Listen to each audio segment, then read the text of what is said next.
From the arena to the front office, this is Scoreboard. I'm Chris Titley, and each episode brings you stories from the game of sport, where mindset, money and meaning shape what comes next. Athletes, coaches, owners and business leaders unpack the moments that matter, because the Scoreboard isn't just about winning, it's about life beyond the game. Now let's get to this week's episode. Hi, it's Chris Titley here on today's episode of Scoreboard, the podcast. I'm joined by Christine Finnegan, CEO of the Tasmanian JackJumpers, on what is a fine Brisbane day. How's it going in, where are you? Hobart, are you, Christine? Well, actually, I am in Hobart. We've been really fortunate with the weather here in recent times. Winter is a little delayed start, but today we're sort of feeling the beginning of it, I think. And we're sitting here on the 7th of May, 2025. How's your week been, actually, Christine? And then I suppose, how's your year been? My week's been great. I mean, we're in the off-season at the moment, which means that things aren't quite as hectic as they can be. And we've just enjoyed a little bit of shutdown time with Easter and Anzac Day. We shut the office for 10 days and gave everyone an opportunity to stop and refresh. And I've got to say, having been at the club since day one, we've never had that opportunity. So it's been very nice. And reflecting on the NBL season, the 24-25 season, some thoughts on that? Yeah, look, it was a challenging season for us. There's no doubt about it. And kudos to Illawarra, who were amazing and led from really from the start of the season, did a great job and ultimately won the championship. But for us, it was a more challenging season, coming off the back of a championship ourselves, and we were injury plagued, and we had a number of things that just didn't go our way. But not to make excuses, we weren't good enough last season, and we've got to address that in the off season and make sure that we come out firing in season 25-26. And Christine, your involvement in sport is far and wide, and I want to go back to the early days. Where did that start and how did that start? Yeah, it's funny. I grew up in Canberra. I had a background in politics, worked in politics, but my passion was always for sport, and I played tennis all my life. I met some of my greatest friends through tennis and great relationships. I got to travel a lot, and I really had this passion for sport, but not so much for playing it, but for actually, being on the other side and running it. And I took an opportunity way back when an opportunity came up in Melbourne at Tennis Australia, and I relocated from Canberra, and that's where it all started. Yeah, and the various sports you've been through. Do you want to give a bit of the listeners a bit of an idea of the sports that you've been involved in from an admin point of view? Absolutely. So Tennis Australia, obviously, from a governing body point of view, I worked at agency with John Newcombe for a little bit of time, and then obviously got into Clubland, where I started at the Brumbies. So I went back to Canberra for a short time. I was fortunate enough to be there in 2003 and 4 when the Brumbies were at the height of their popularity, and also winning a championship there, winning a Super 12 title, which was amazing. Relocated back to Melbourne a short time at the Commonwealth Games.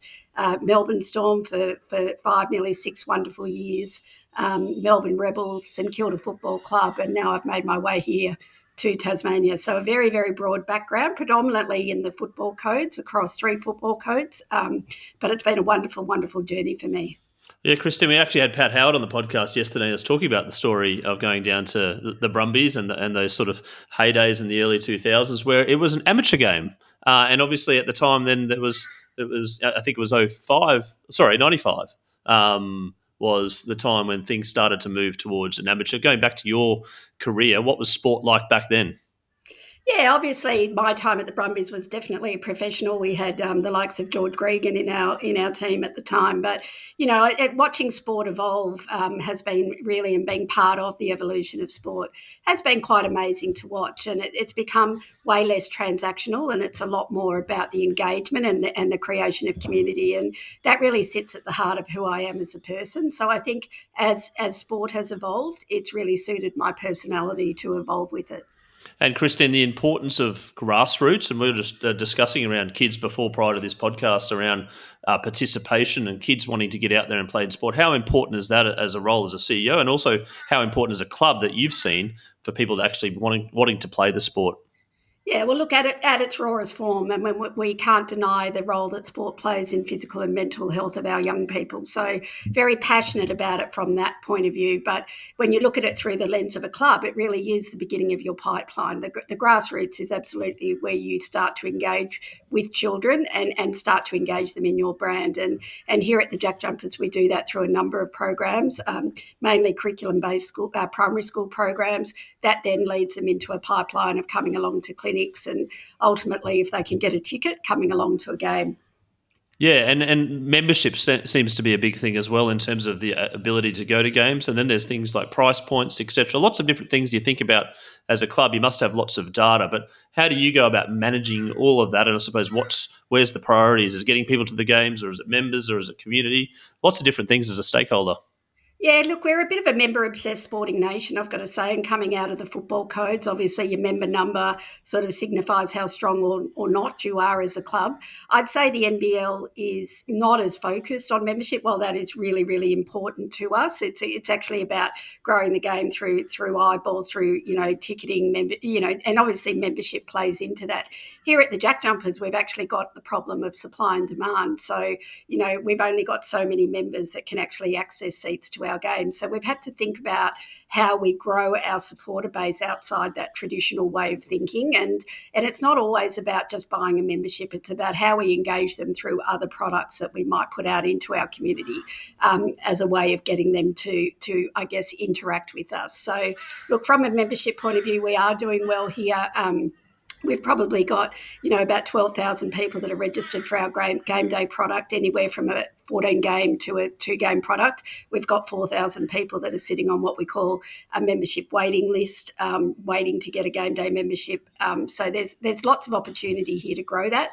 But for me, it's really about, growing the actual community and growing their engagement with the Tasmania JackJumpers brand. Yeah, and basketball per se. Let's go back to the JackJumpers. I mean, basketball as a sport in the last decade is enormously grown at a grassroots level, both boys and girls and males and females, etc. But I'm curious about the JackJumpers, an organic team that was built out of the NBL, and you were there for pretty much almost the beginning, and now you're the CEO. Can you give us a bit of an understanding how behind the scenes how that kind of played out and where you were and where you are now? Yeah, well, I look back to that moment, and I look back on that regularly. And I was in heavy lockdown in Melbourne, and I was actually flicking through LinkedIn, and I saw this advertisement for the CEO of Tasmania's new basketball team. And I'd had a long affiliation with Tasmania, and having been here several times, realised that this was a sports mad state, very parochial state, that actually didn't really have much to cheer for on the national and international sporting stage. And when I saw the ad, I was just so drawn to the opportunity of what was possible to build down here. And I did miss out on that job, but I came in as the Chief Commercial Officer, working closely with the inaugural CEO, Simon Brookhouse. And this club actually started in my lounge room in lockdown in Brighton, Victoria, and both Simon and I went through, hotel quarantine to get here. So the passion to start the club and the commitment to start the club was there right from the start. And it was really about tapping into the parochialism and the authenticity and the humility of Tasmanians and building something that they could be proud of and that they could attach themselves to. And I've got to say, coming out of COVID, there was never a better time to build a community and a place of belonging for the people of Tasmania. Yeah, and looking back on the 5-year progress thus far, as you took that role, how would you describe that? And I suppose the next 5 years. I have to say, look, I have been very fortunate in my time here. The Tasmanian business community wanted to engage with us right from the start.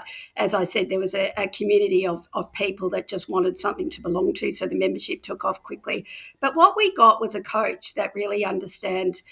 His job was not just to come and coach a winning team. His job was to come and help the club build a brand across the state. And I haven't worked with a coach that gets it as well as Scott Roth has. And from the moment he got here, he got in his car, he put the mascot suit in the back, and he didn't get in the mascot suit, but he took it around with him. And wherever we went, there was a mascot and Scott Roth helping us build the brand. And for 8 months, that's all we had. We just had him, and we had Jack the Jumper, our mascot, and that built over time. And where I look at where we are now, 5 years on, it's hard to believe what's been achieved from those really early days. We had 8 people in the front office.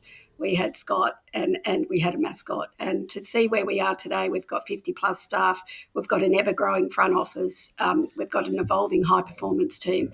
And things are really, really growing and building in the right direction. And you've been to a number of successful franchises before and successful clubs and seen them through, like you're talking about the Melbourne and you're talking about St Kilda as well. They've had their highs and the lows. I'm curious to know what what a good sporting club and a good legacy looks like for a sporting organisation? Look, I think you learn from both, and I think you can see what's working and what's not. But at all of those clubs I've been to, we've been willing to try things, and I think that my greatest learning definitely came from the Melbourne Storm. There was a culture there of togetherness, of building culture, that the front office and the back office worked really closely together, and that everybody was there for a common goal. And there was no time that was more evident than in the 2010 season, when the salary cap hit the club and the club ended up playing for no points. And there was some great leadership at that time. And what that club was able to do was anchor back to why it was there in the first place and its true values. But what they did in that time of crisis was put their people first. And even though they were playing for no points, that there were people that were still members and still wanted to come and watch them play. So every week they went out and gave their all. And that club was built on true grit and grind. And I've got to say my greatest learnings came from there, and from the likes of Craig Bellamy, who I remain great friends with, and Frank Panisi. And I actually recently went back there to talk about that particular time in the Storm's journey. But I've got to say, a lot of what we've built here is really on that grit and grind and just putting our customer first, our people. We know that this club is built on our people. And so we have to make our people feel welcome. And I say this a lot, Tasmanians are two things. They're authentic and they're humble. And we had to build a club that looked like the people we represent, so that they wanted to be part of it. And that's what's happened here, and it's taken off, and it's been very, very successful. You talk a lot about authenticity as a leader, as a person, and the importance of it. How would you define that word in your career? Look, I always say that I can't turn up as anyone but myself. If I tried to be someone else, I'd last about 15 minutes and then I'd go back to type. I'm a very hard on sleeve kind of person. And at times that really, really works for me, and at times it doesn't. And I've had to learn over time to evolve my style and my leadership and work out when that really heart-led place, has a place, and when it doesn't. And I'm still learning, and I'm still on my leadership journey. But I will say that what you will always get from me is a great deal of authenticity. I don't believe that you get anywhere by pretending to be somebody you're not. And I will turn up every day and I'll give my best. I'll work hard, but people will always know where I'm at too. And I'm okay to put my hand up. And there are days in leadership that I find tough. There are days in leadership that I find incredibly lonely. And being here in Tasmania, I'm away from my family, I'm away from my friends' network. And I've had those days here. And I think as a leader, people want to know that you're also, you're human, and you can show that humility at times. Yeah, let's go to the human side of things. I'm going to say a few words, and you're going to sort of say whether you're that person or not, or whether there's something which definitely doesn't describe you. You're going to start with the word confident. Are you a confident person? I've grown over time to be a confident person. What about serious? When I need to be. I'm very serious. I can be serious. I think people would suggest that I'm serious more than I'm not, but I think people that know me on a really personal level would know that I like to have a lot of fun as well. Are you a nervous person? Do you get nervous? I used to get really nervous. I'm a lot more confident in myself now. And I guess, Craig Bellamy once said to me, when you're at the front of the room and you're the one talking, everyone in that audience presumes you're the subject matter expert, and you are, because you're at the front of the room. So I back myself now at being at the front of the room, that I am the subject matter expert and I know what I'm talking about. And I presume if I'm doing that well, people will listen. What about perfectionism? No, I'm not a perfectionist. In fact, I'm probably one of those people that's willing to try and fail. I've done that many times. I'm a creative person. I've always got a really big idea, and anyone who's worked for me will understand exactly what that means. And sometimes those big ideas really pay off and sometimes they don't. But I'm willing to have a crack, and also willing to put my hand up if those things don't work. Yeah, a couple more. Resilient? Very resilient, yeah. I've had trying times in my life, and I say that with great perspective. I have a lot of people around me that have had a lot more trying times than I have, but I've definitely had my challenges through life, and I've got to say that I've been able to get myself back up a number of times, and I'm really proud of that, and I would say that resilience sits at the heart of that. One more. Empathetic? Very. Too much. Something that a heart-led leader really needs to work on. My empathy, I am a very empathetic person. I do see things through the lens of others, sometimes at the detriment of myself, and I'm really learning how to balance that out, because there are times when empathy can disappoint you as well. And moving up the curve into leadership roles and leadership, when did the leadership thing interest you? Has it always been there? Were you school captain at your primary school, or has it sort of been grown over time?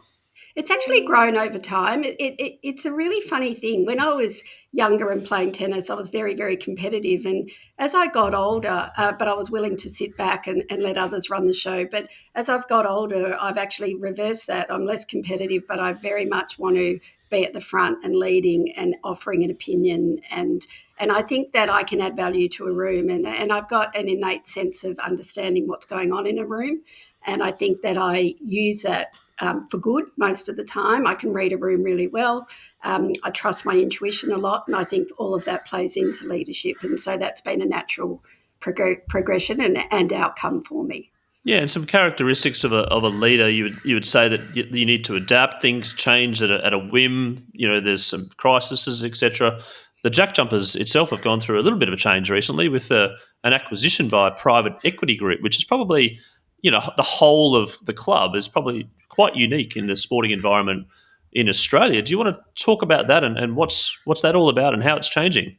Yeah, look, definitely. And when I took the role, I knew that Larry was there for the short time and he wanted to get the club established. He's obviously about growing the league, and to grow the league, we need healthy clubs underneath it. So my role was to come in and build the Jack Jumpers to get it to a healthy state that Larry could actually sell the club sooner rather than later. He didn't want the conflict of being, and obviously that's been quite topical in recent times, but he made it very clear that the sooner we could get this club up and running and successful, the more interest we would garner earlier. So that's always been a narrative playing in the background between me and Larry, and certainly something that I've had my eye on.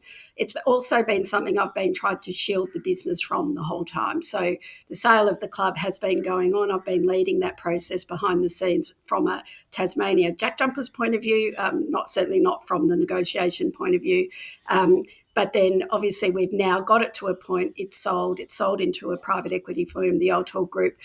They're very engaged early, but there's a transition that now needs to take place. And the transition of knowledge needs to predominantly come from me. I've been there since day one. I know most things about this club.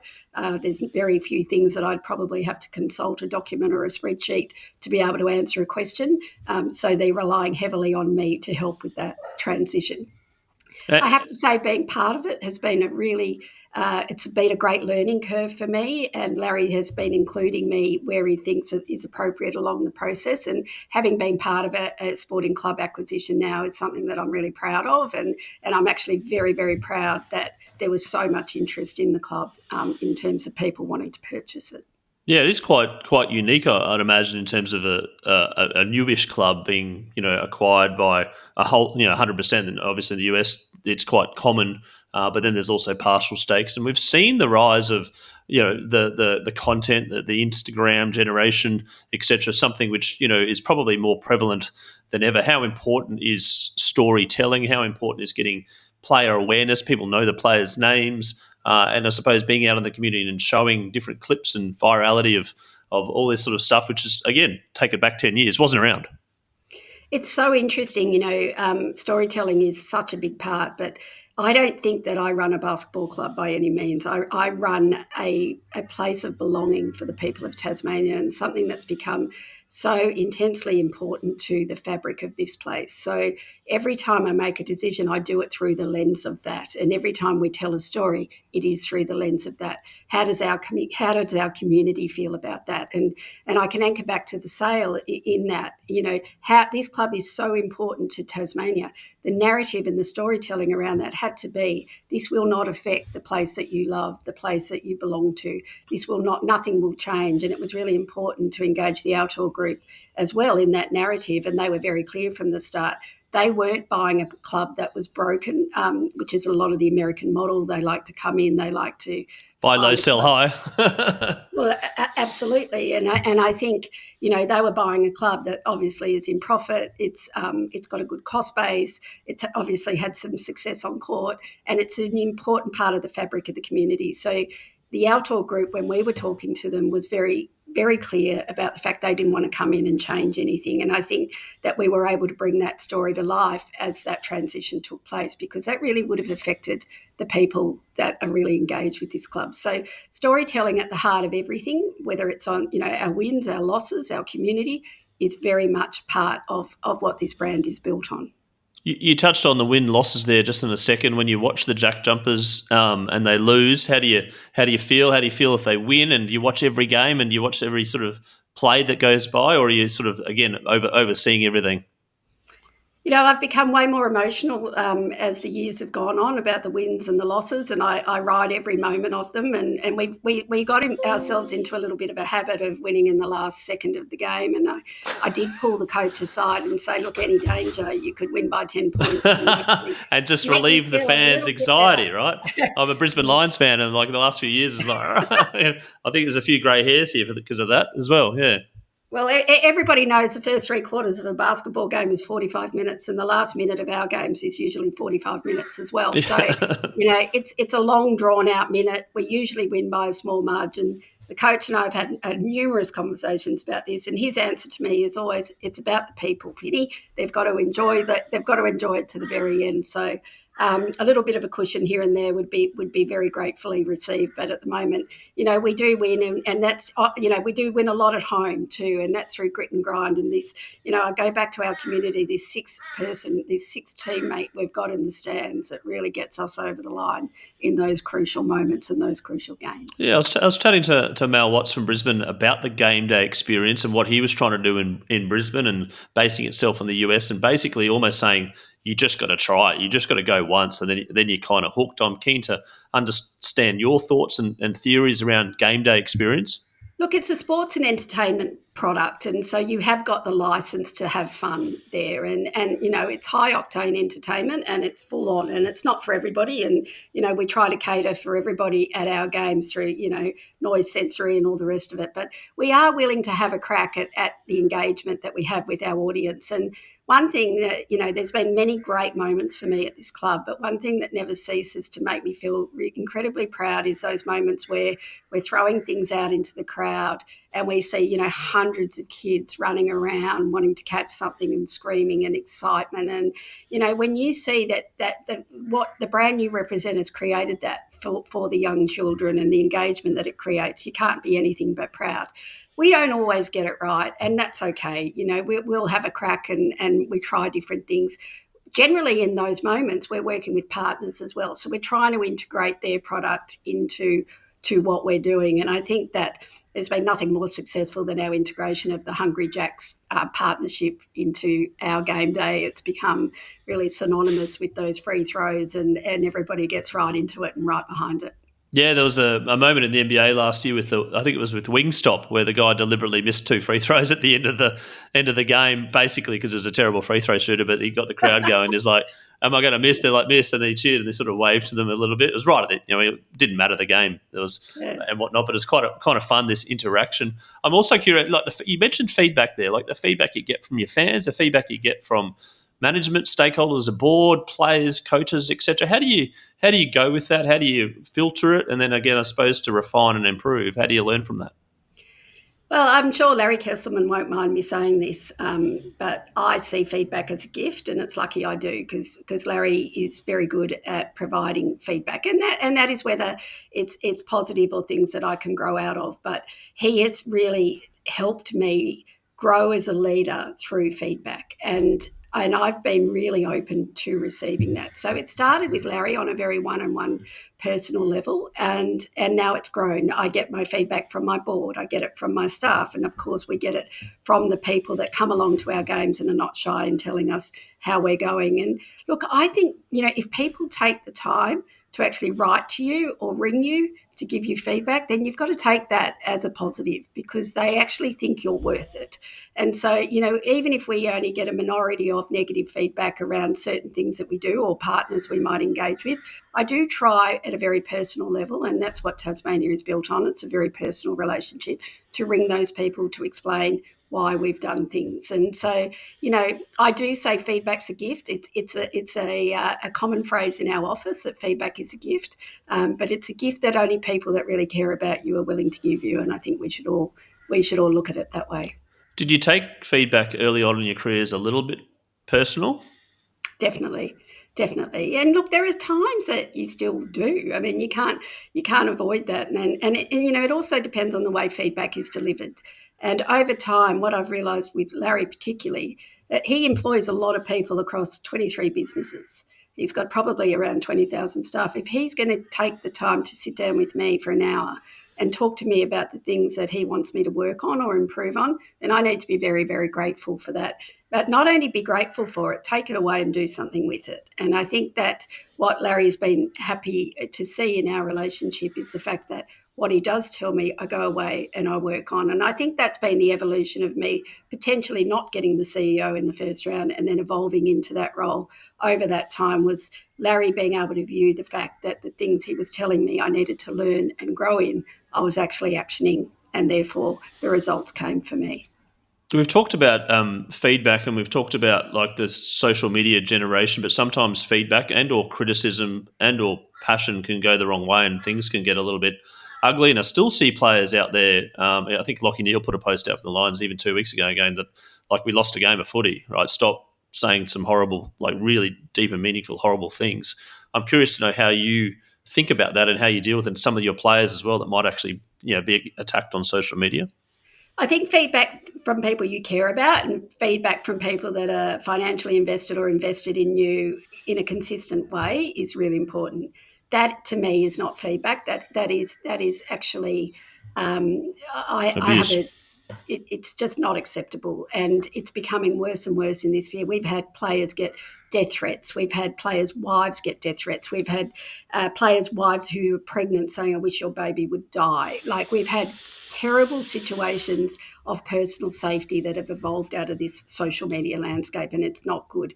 I remember at St Kilda just asking the players just not to read their social media. I mean, these are young men in my case, I work in a male-dominated sport.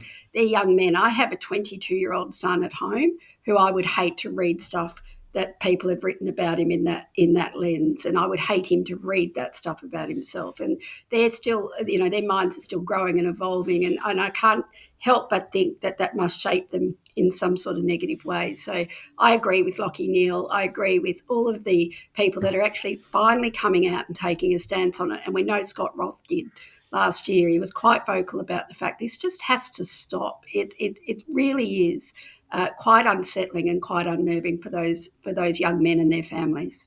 Absolutely, 100% agree. I'm also curious around parent behaviour at sport, basketball at a grassroots level. The parents are quite close, the officials are quite close, as opposed to maybe cricket or where it's in the middle and a few things. So their behaviour can kind of go either way. Have you seen instances where you're like, this is unacceptable as well? And is there something there around parent education, around participation and behaving at sporting games? I definitely think that's where it starts. In my first 12 months here in Tasmania, I spent a year on the board of BTAS before I became CEO. And most of the things we were dealing with at a board level were complaints about parent behaviour on the sidelines. And we're talking about under 10s and under 12s. And, that sort of behaviour is going to shape the way the kids then behave. And I think that parent education is a huge thing. I walk into many of the stadiums around the state here, and the first thing I read is that referees are doing their best job, please respect them. Like, the messages are actually directed at the parents, not the children. And I think that that's a sad state of affairs when we get to that. At the JackJumpers, at the most professional, at the most senior level, we reward the players that do their best job on the bench. And I think that there's got to be a greater focus on the kids that are not on the court, that are doing their bit on the sidelines and on the bench, and really understanding that team is about how everybody contributes. I know when my son was playing at a junior level, it was always about, my kid's not getting a run, he's not on the court. But and in basketball, that's actually one of the things that makes parents most irate, is when their son or daughter's not on the court. So I think it's about really educating and looking at programs of how you can really educate people about what true teamwork looks like. And that starts with the parents. I mean, it'd be almost worth bringing in a Parent of the Week award, wouldn't it? Absolutely. And I kind of feel like there's almost a course that you need to take, like a one pager or something, like a code of conduct which you accept, and then you can sort of be. I mean, it would open up a can of worms, I suppose, for dobbing in and things like that. But it might help. Like, I'm just something, I suppose. I mean, if it is such a problem, and you're seeing the tail end of that cause people then abusing players on social media, probably, or the effect, I suppose, of that down the track. So there's something has to change, so to speak. Oh, it has to be, and I think that sort of behaviour from parents is teaching their children that winning is everything, and there is nothing between winning. And I think that is an unrealistic view of the world. No, we're not always going to win all the time. We've all, I've worked in professional sport for a long time. I've played sport myself. You don't always win, and that's okay. And when we create this environment where it's so hostile all the time, usually around winning or around their own child, it's a very dangerous environment that we create. And I definitely think there needs to be more in place, and we probably need to play a greater role in that. Yeah, just touching on winning there for a second. If I ask you about your 5-year plans for the Jack Jumpers, where do you want to see the Jack Jumpers? I'm wondering whether winning is going to enter the conversation or not, because it does dictate a little bit of success, quote unquote, for the year, or how the team went, etc. But it's a little bit out of your control as well. So we measure our success of our business on 5 pillars, of which on-court success is one of them. And I've said this time and time again, we are definitely not there to make up the numbers. So absolutely finals each year is something that we aim for. And certainly winning a championship is definitely amongst our plans. And, we may have won it earlier than we expected, but at no point was that a fluke. That's been, a lot of planning, a lot of grit and a lot of grind from everybody involved in the club.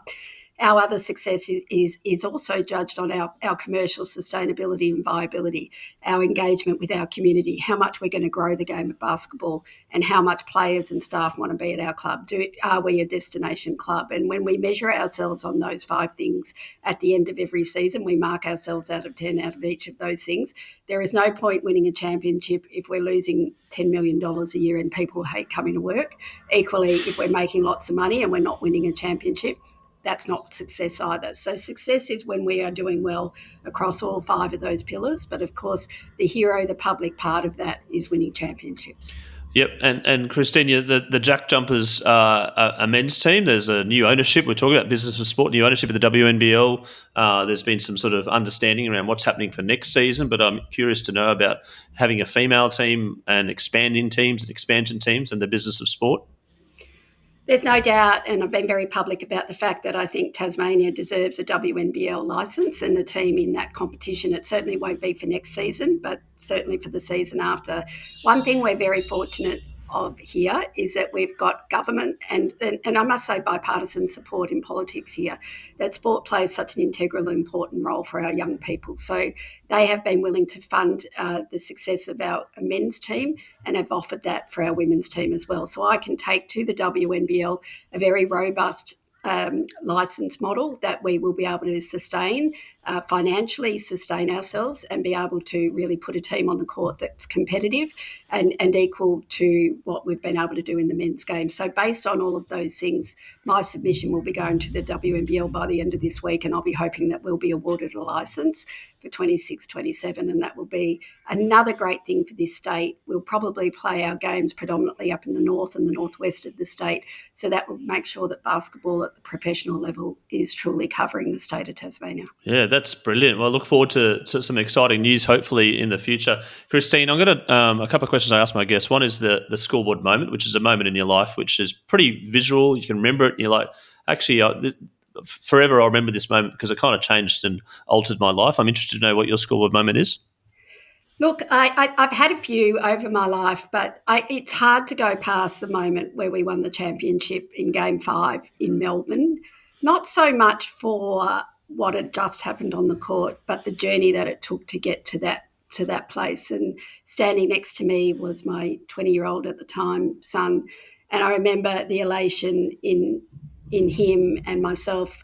We hugged it out, but there was this moment between us that will remain kind of unsaid, that, you've done it, Mum. You've pulled yourself out of, this where he would have seen the resilience play out more times than anyone. And that moment will stick with me forever, and it still gives me goosebumps thinking of it. I couldn't think of anyone in my life that I would have rather shared that moment with than my son. And then to go and enjoy the celebration with Scott and the team was seriously, it was magical, and something that, I may never repeat, but something that I'll take with me forever. Yeah, no one can take it away from you. No one can.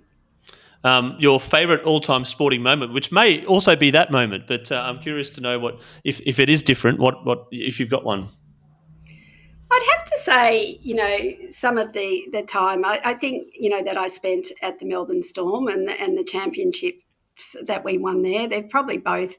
I was there for 2 winning championships, ultimately both taken away. But those moments of euphoria that, you work with these people all day, every day, they become your family. Sport's very different to other businesses, is that you become so entangled into what you're doing because it's not a 9-to-5 job, so it becomes your family. So when you share those moments with people you care about, certainly, I guess for me, I've seen a major sporting events on the international field, Wimbledon and all of those things, but for me it's been the ones that I've been involved with that are truly the ones that mean the most to me.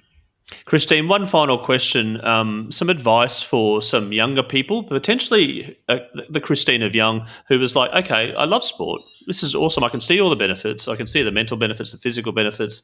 I love it. I love playing at an amateur level. Even if I don't love playing, I love it. How do I get involved? And your pathway, in retrospect, some advice to some people that may want to take your pathway. Well, back yourself in. And I think, I haven't got a traditional background of a CEO.